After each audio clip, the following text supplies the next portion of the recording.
Apa kabar anak muda? Senang sekali Kak Heni kembali melayani kalian. Meskipun melalui ibadah online, Kak Heni percaya kalian tetap semangat dimanapun kalian berada. Hari ini Kak Heni akan bicara tentang kritik yang baik. Kita tahu bahwa beberapa orang tuh senang banget kritik orang lain. Gak apa-apa sih, kita butuh orang-orang yang bisa kasih masukan buat hidup kita. Tapi hari ini Kak Heni akan ajarin kalian bagaimana membedakan kritik yang baik dan kritik yang tidak baik. Hari ini kita akan bahas tentang kritik yang baik. Bagaimana membedakan kritik yang baik dan kritik yang tidak baik. Yang membedakan tuh motivasi hati dari orang yang memberikan kritik. Kritik yang baik itu lahir dari motivasi hati yang mengasihi dan tulus, hati nurani yang murni. Orang-orang yang mengasihi kita, mereka pasti ingin melihat kita bertumbuh dan jadi lebih baik. Meskipun mereka tidak diuntungkan dari keputusan kita, tapi orang-orang yang mengasihi kita, mereka selalu ada saat kita susah. Nah, sedangkan sebaliknya, kritik yang tidak baik itu timbul dari motivasi hati yang tidak murni. Contoh, orang-orang yang mungkin iri hati, orang-orang yang merasa diri lebih baik, sombong, jadi mengkritik orang lain, dan bertujuan untuk menjatuhkan, dan biasanya karena mereka sendiri tidak diuntungkan. Mari kita belajar hal yang pertama tentang kritik yang baik. Kritik yang baik adalah nasihat yang lahir dari hati yang mengasihi dan dari motivasi hati yang murni. 1 Timotius 1 ayat 5 berkata gini, tujuan nasihat itu ialah kasih yang timbul dari hati yang suci, dari hati nurani yang murni, dan dari iman yang tulus ikhlas.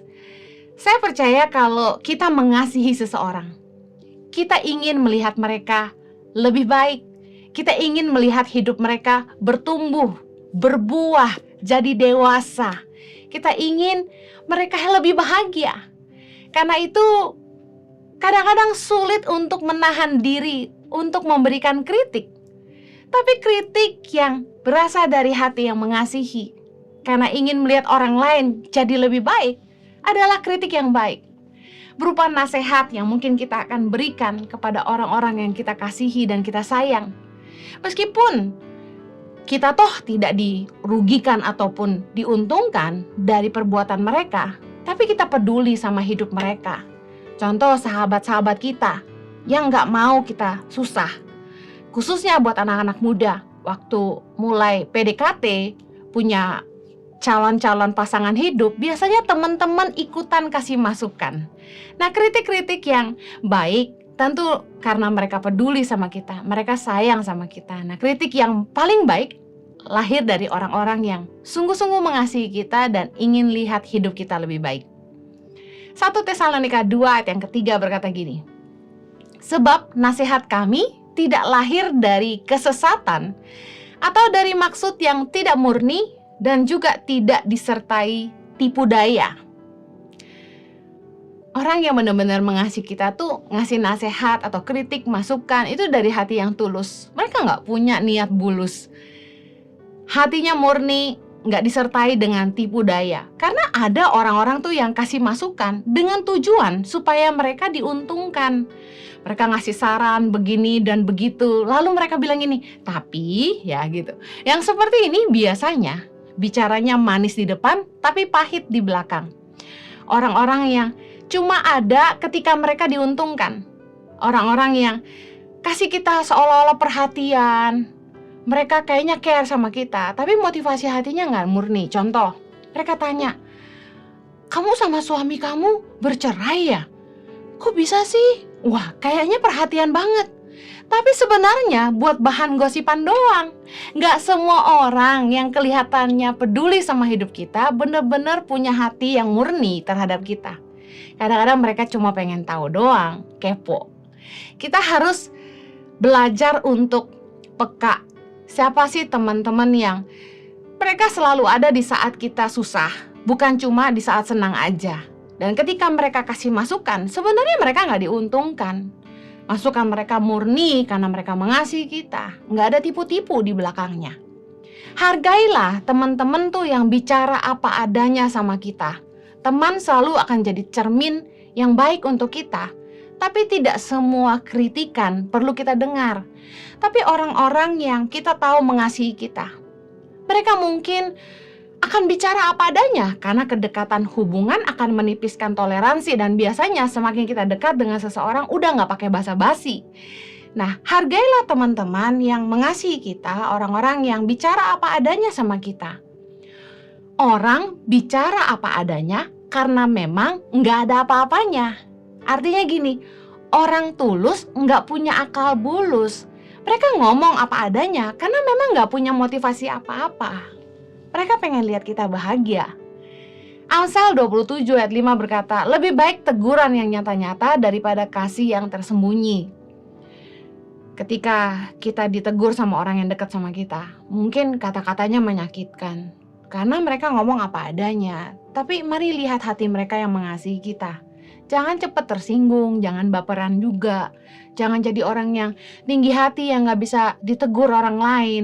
Kita hidup harus belajar. Kita harus belajar dari orang-orang yang khususnya mereka peduli sama hidup kita. Amsal 28 ayat 23 berkata gini, siapa menegur orang akan kemudian lebih disayangi daripada orang yang menjilat. Mungkin kalian akan lebih senang berteman sama teman yang selalu pintar nyenengin hati. Ada ya kelompok yang kayak gitu, yang senangnya dipuja-puja dan hanya mau berteman sama orang-orang tuh yang ngefans sama dia, yang baik sama dia. Tapi saya mau bilang gini, teman yang baik, mereka nggak menjatuhkan kita, tetapi mereka ingin menjaga kita supaya kita nggak jatuh. Nah, karena itu mereka mungkin akan kasih masukan yang kita perlu dengar. Mereka bicara apa adanya. Gampang bedainnya, sekali lagi motivasi hati. Nasihat yang baik lahir dari hati yang mengasihi, dengan hati yang tulus dan murni, tanpa tipu daya di belakangnya. Yang kedua, kritik yang baik adalah nasihat yang menjadikan kita bijak. Amsal 19 ayat 20 berkata gini, dengarkanlah nasihat dan terimalah didikan supaya engkau menjadi bijak di masa depan. Kalau kita mau jadi orang yang bijak di masa depan, kita harus dengar nasihat. Nah, makanya luar biasa anak-anak muda hari-hari ini banyak dengar firman, banyak nonton khotbah, dan juga banyak belajar dari orang lain. Pengen selalu belajar dan tanya sama orang. Karena banyak kritikan yang baik yang kemudian membuat kita jadi bijak, sehingga di masa yang akan datang kita hati-hati. Contoh, kita dinasehati, hati-hati, jangan sembarangan bicara. Karena omongan kita yang akan menentukan kita dipercaya orang atau enggak. Nah, itu yang bikin kita jadi bijak. Nah, mungkin waktu kita dikasih tahu kayak gitu, mungkin kita habis ngomong sesuatu yang nggak ngenakin, lalu kita dikasih tahu kayak gitu. Jangan sembarangan bicara ya, nanti kamu nggak dipercaya. Nah, saat itu mungkin teguran itu nggak enak banget. Tapi kalau kita rendah hati, kita mau dengar, itu akan jadi didikan yang membuat kita bijak di masa depan. Amsal 12 ayat 15 berkata, jalan orang bodoh lurus dalam anggapannya sendiri, tetapi siapa mendengarkan nasihat, ia bijak. Banyak hal dalam hidup ini yang kita tuh gak tahu. Kita harus terus belajar. Kak Heni juga belajar dari orang-orang lain gitu. Satu kali Kak Heni punya kenalan, jauh umurnya di atas Kak Heni, orang India. Dia ngajarin Kak Heni gini, Heni, kamu mau tahu nggak orang mana yang tulus mengerjakan pelayanan seperti kamu? Terus Kak Heni tanya, enggak, gimana caranya? Karena waktu itu Kak Heni baru aja merintis Tangan Pengharapan. Dia bilang gini, carilah orang yang sudah mengerjakan walau dia tidak dibayar. Kalau cari orang yang mau dibayar untuk melakukan sesuatu, banyak, dia bilang. Tapi cari orang yang mau mengerjakan sesuatu walau dia tidak dibayar, itu sulit. Aduh, Kak Heni pegang banget tuh nasihat. Sampai hari ini, bagaimana Kak Heni buka feeding and learning centers Tangan Pengharapan di mana-mana, tuh biasa Kak Heni cari orang-orang yang memang mereka udah ngerjain sebelum kenal sama kita. Meskipun baru sedikit, mungkin di halaman rumahnya, di ruang tamunya, dia korbankan kenyamanannya dia sendiri. Dia kasih bimbel buat 3-5 orang anak. Bahkan dari uang sakunya sendiri dia kasih makan mereka. Orang-orang yang mau melakukan meski tanpa dibayar, dan meskipun tidak cari status sosial, mereka tidak posting-posting di Instagram hanya untuk cari ketenaran gitu.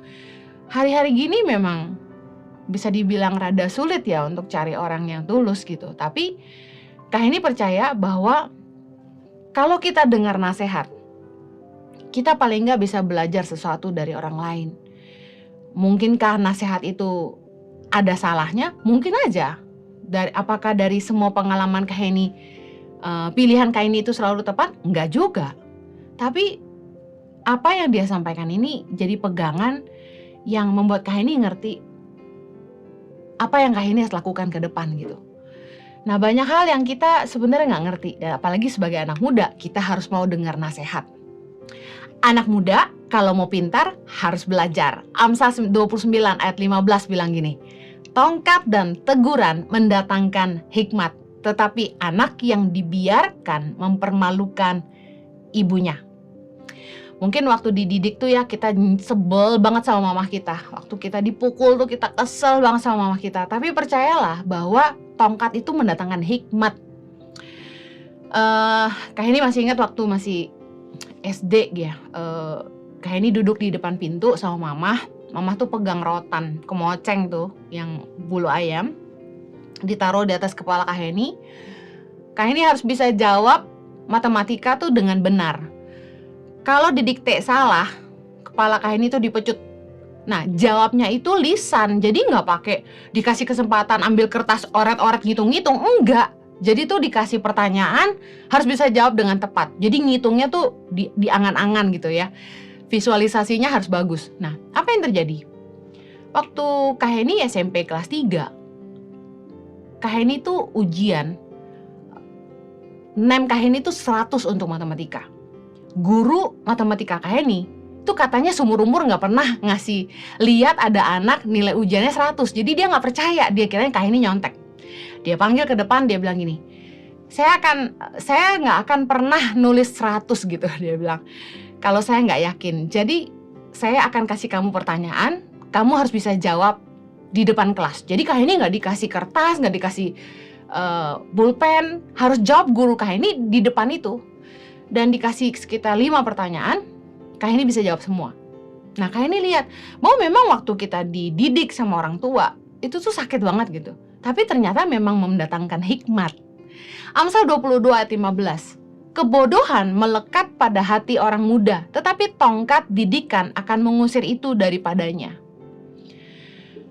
Anak-anak yang gak diajar sama orang tua mereka dari kecil untuk tidak bicara kotor, untuk tidak terjebak dalam pornografi, masa depannya udah pasti mereka akan jadi orang-orang yang terikat pada pornografi, mereka akan suka ngomong kotor. Jadi Kak Heni perhatikan, ketika anak-anak ini lahir di keluarga yang kayaknya bebas sekali ya, orang tuanya gak peduli, mereka bawa pacarnya ke rumah, di kamar gitu, mereka gak peduli.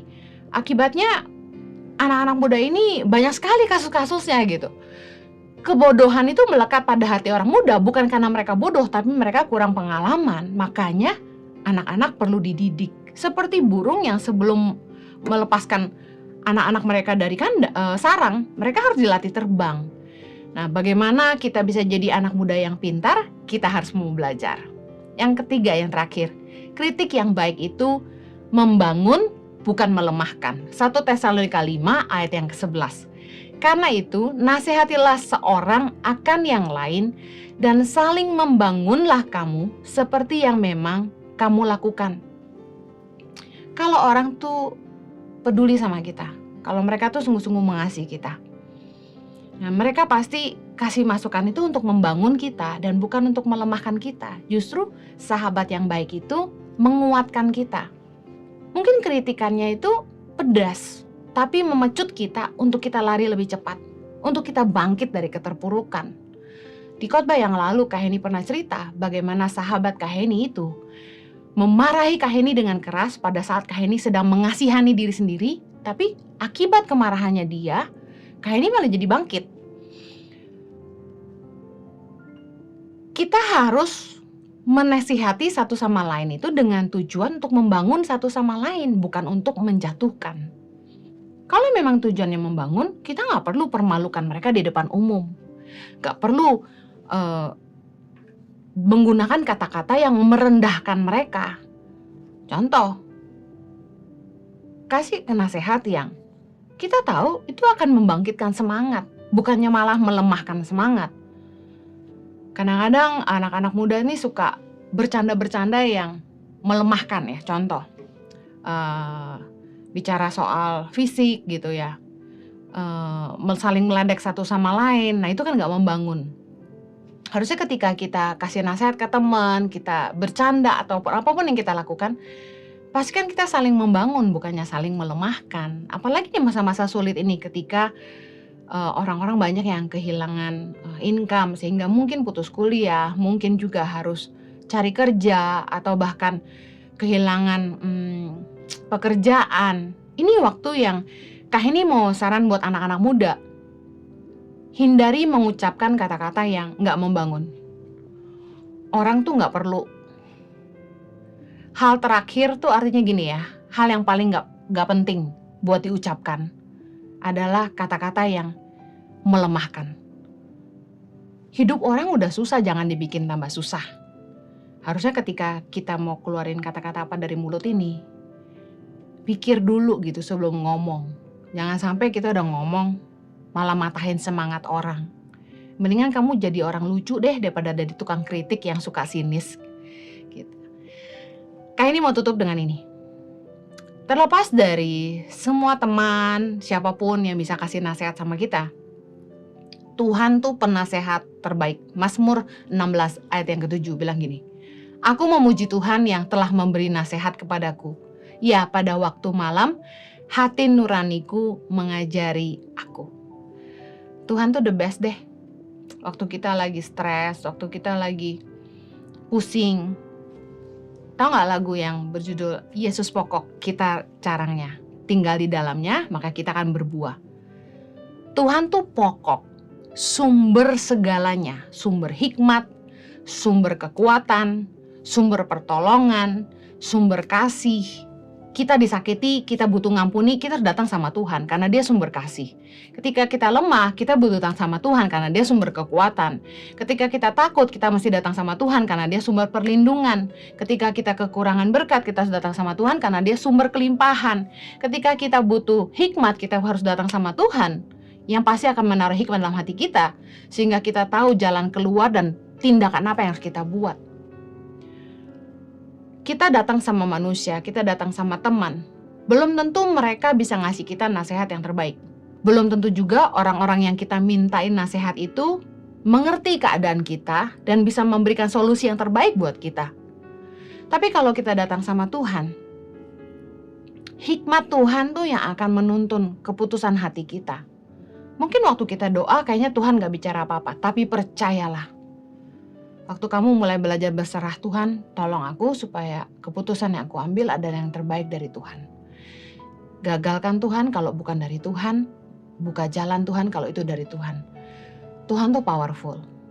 Tuhan itu senang kalau kita tuh mengandalkan Tuhan dalam hidup kita, lebih dari apapun dalam hidup ini. Jadikan Tuhan penasehat. Jangan ketagihan konseling sama orang, karena orang belum tentu ngerti solusi terbaik buat kita. Balik lagi ke Tuhan, balik lagi ke firman Tuhan. Firman Tuhan tuh gak pernah salah. Bahkan kalau kita mau bertumbuh dalam kedewasaan, kita mesti belajar mengatasi persoalan. Kita gak akan pernah jadi dewasa kalau tiap kali ada masalah kita larinya ke orang. Kalau kita punya masalah, larilah kepada Allah, sumber segalanya.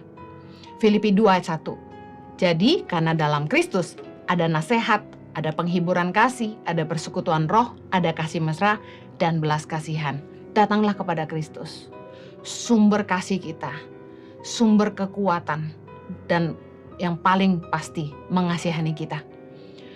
Kak ini percaya lebih dari apapun, Tuhan akan jadi penasihat terbaik dalam hidup kita. Kalau kita ingin hidup kita berarti, jangan hidup untuk diri sendiri. A meaningful life is a life with purpose. Hidup yang berarti adalah hidup yang mempunyai tujuan, mempunyai visi. Hiduplah untuk sebuah tujuan, bukan hanya sekedar pengakuan. Live for a cause, not for applause. Tuhan tuh mau kita hidup dalam kehendaknya dan dalam rencananya dalam hidup kita. Kalau kita ingin hidup kita berarti, mari mulailah mencari kehendak Sang Ilahi. Yakini bahwa Tuhan itu punya rencana dalam hidup setiap kita, dan itulah yang akan membuat hidup kita jadi berarti bagi Tuhan dan bagi sesama. Yohanes 6 ayat 38 berkata, "Sebab aku telah turun dari sorga, bukan untuk melakukan kehendakku, tetapi untuk melakukan kehendak Dia yang telah mengutus aku." Yesus berkata bahwa Dia turun dari sorga untuk melakukan kehendak Bapa. Hari ini kita hidup untuk apa? Kita harus mulai mencari kehendak Bapa bagi setiap kita. Yakinilah bahwa setiap kita ini lahir ke dunia ini dengan tujuan Tuhan dalam hidup kita. Hidup saya mulai menjadi berarti ketika saya mengerti apa rencana Tuhan dan kehendak Tuhan dalam hidup saya. Saya percaya bahwa kalau kita ingin hidup kita berarti, kita nggak boleh hidup untuk diri sendiri, tapi kita harus menghidupi kehendak Sang Ilahi. 1 Yohanes 2 ayat 17 berkata begini, "Dan dunia ini sedang lenyap dengan keinginannya, tetapi orang yang melakukan kehendak Allah tetap hidup selama-lamanya." 1 Petrus 4 ayat 2 berkata gini, "Supaya waktu yang sisa jangan kamu pergunakan menurut keinginan manusia, tetapi menurut kehendak Allah." Umur orang siapa yang tahu? Kita gak pernah tahu berapa lama Tuhan kasih kita kesempatan hidup di dunia ini. Jadi kalau kita masih bisa hidup hari ini, pergunakanlah waktu yang sisa, bukan untuk mengikuti kehendak kita sebagai manusia, karena manusia itu penuh dengan keinginan duniawi. Tapi firman Tuhan mengajarkan supaya kita belajar menghidupi menurut kehendak Allah bagi kita.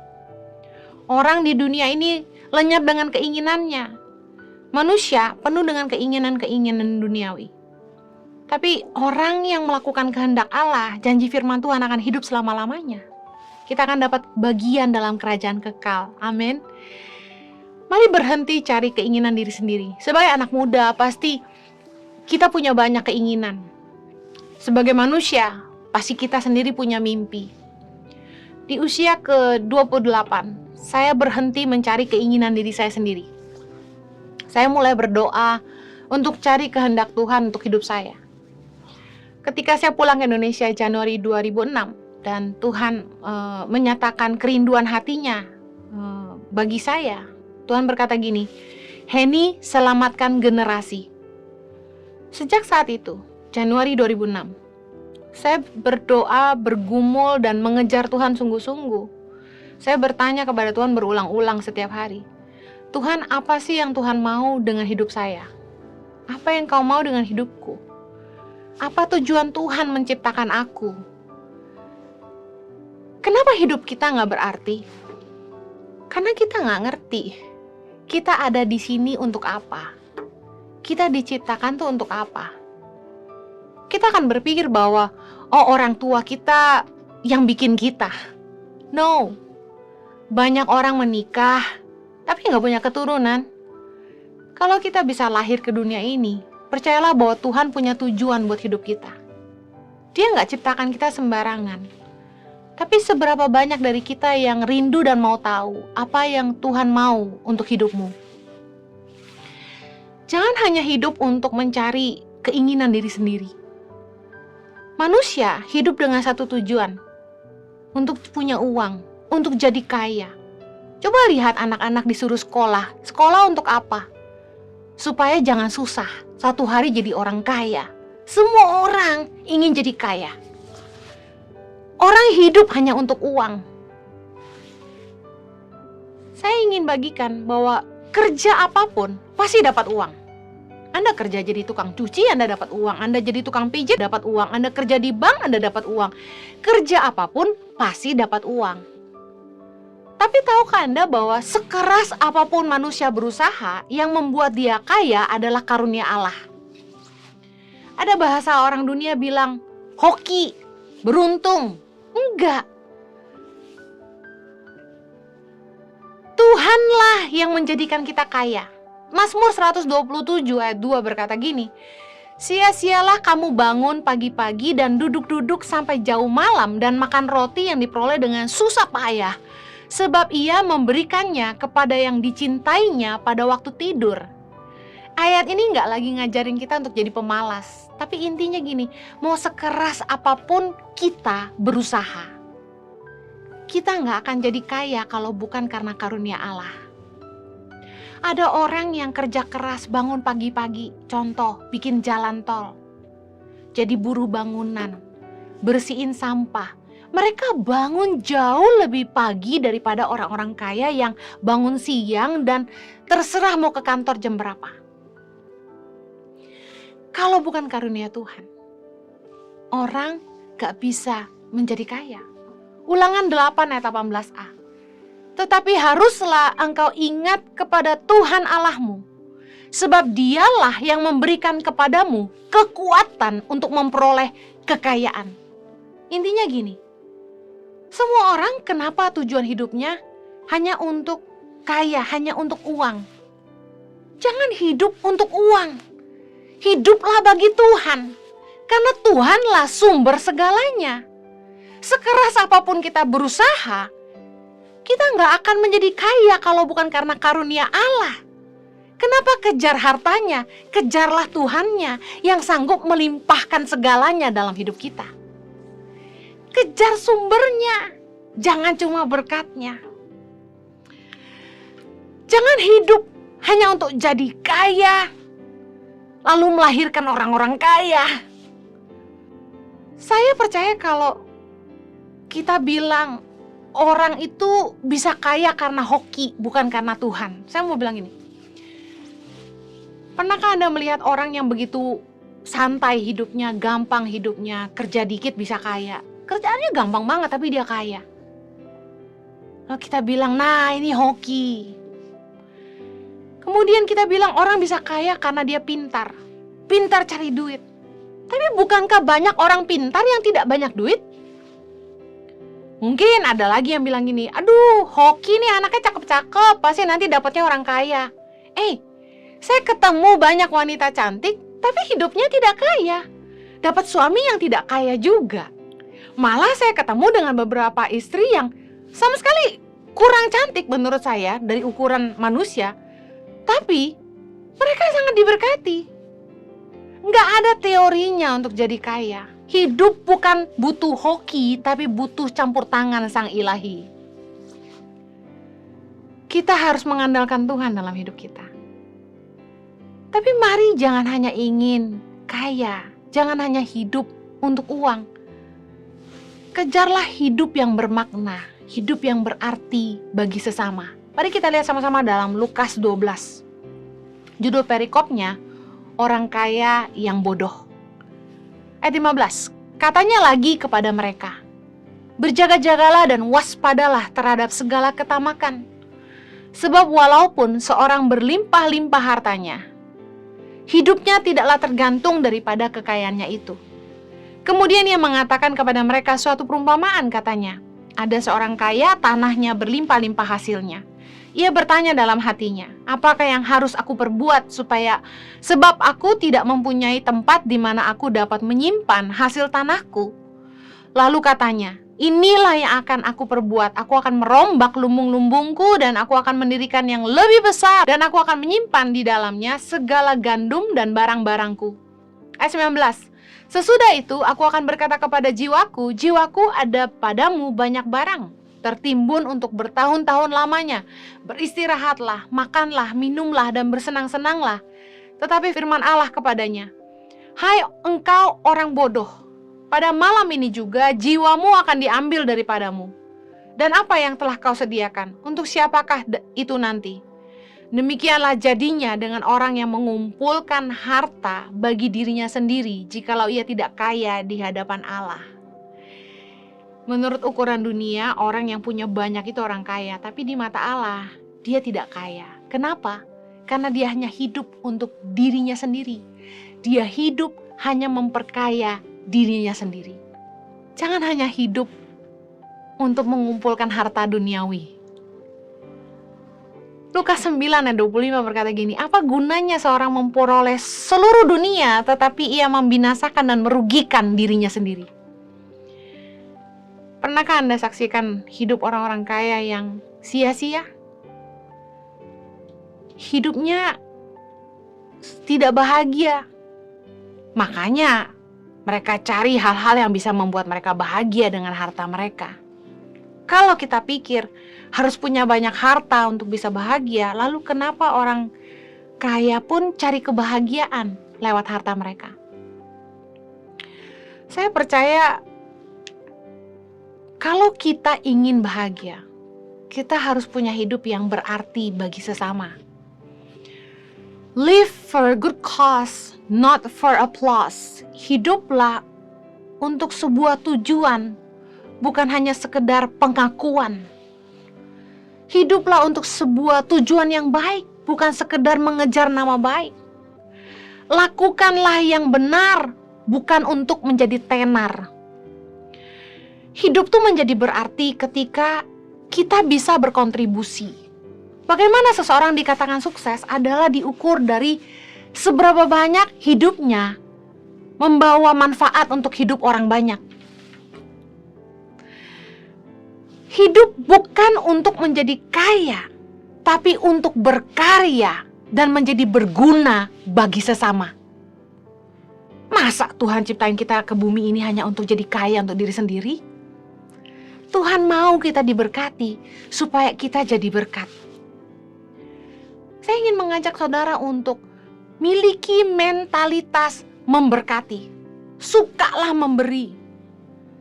Kisah Rasul 20:34 berkata gini, kamu sendiri tahu bahwa dengan tanganku sendiri aku telah bekerja untuk memenuhi keperluanku dan keperluan kawan-kawan seperjalananku.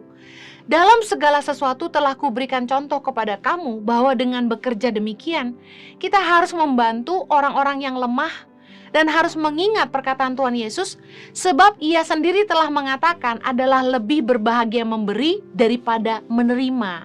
Ingat ini Yesus yang ngajarin. Adalah lebih berbahagia memberi daripada menerima. Kalau Anda ingin bahagia, milikilah hidup yang berarti bagi sesama. Berkontribusilah, jadilah berguna, menjadi manfaat bagi hidup orang banyak. Punyalah mentalitas memberi. Jangan punya mentalitas gratisan. Paling suka yang gratis, maunya gratis. Jangan suka aji mumpung. Kalau orang baik sama kita, jangan manfaatkan kebaikannya. Jangan maunya dibayarin aja, jangan maunya ditraktir aja, jangan maunya nerima aja. Tapi miliki mentalitas memberkati. Karena terlebih berbahagia memberi daripada menerima. Ada orang-orang yang kaya tapi mentalnya kere.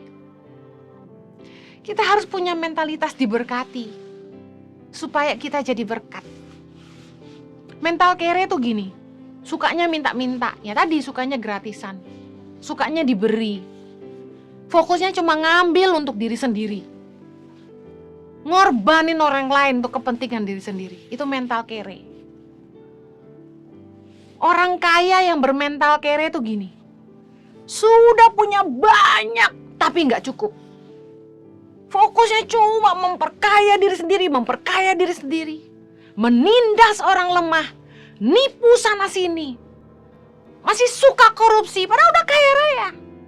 Menekan orang lain, perhitungan, dan maunya gratisan. Jangan salah, ada orang kaya yang makan sama orang maunya dibayarin juga.